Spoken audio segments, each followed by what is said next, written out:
তাআলা নিজ কুদরতে আমাদের সকলকে সৃষ্টি করেছেন, এমনভাবে সৃষ্টি করেছেন, এত সুন্দরভাবে, নিখুঁতভাবে,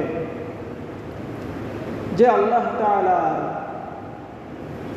সৃষ্টির কৌশল এই যে আল্লাহ তাআলা আমাদের সবাইকে মাথার উপরে সুন্দর চুল দিয়েছেন। এই চুলকে আল্লাহ তাআলা যেইভাবে বৃদ্ধি করেন, আমাদের পশমগুলোকে আল্লাহ তাআলা ওইভাবে বৃদ্ধি করেন না।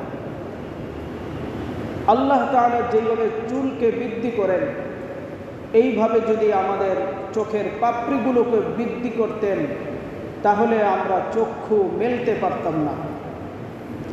আল্লাহ তাআলা যেইভাবে চুলকে বৃদ্ধি করেন, এইভাবে যদি তিনি আমাদের চোখের ভুরুগুলোকে বৃদ্ধি করতেন, তাহলে আমাদের চেহারা প্রকাশিত হতো না, এই ভুরুতে আমাদের চেহারাগুলো ঢেকে থাকত। আল্লাহ তাআলা আমাদেরকে যে হাড্ডিগুলো দিয়েছেন, এই হাড্ডিগুলো একটা ছোট বাচ্চা যেইভাবে বৃদ্ধি পায়, একটা মানুষ যখন পরিণত বয়সে পৌঁছে যায়, তখন আর এই হাড্ডিগুলো বৃদ্ধি পায় না। এই হাড্ডিগুলো বাচ্চাদের যেভাবে বৃদ্ধি পায়, এইভাবে যদি আল্লাহ তাআলা আমাদের দাঁতগুলোকে বৃদ্ধি করতেন, তাহলে আমরা কখনোই আমাদের মুখগুলো বন্ধ করতে পারতাম না।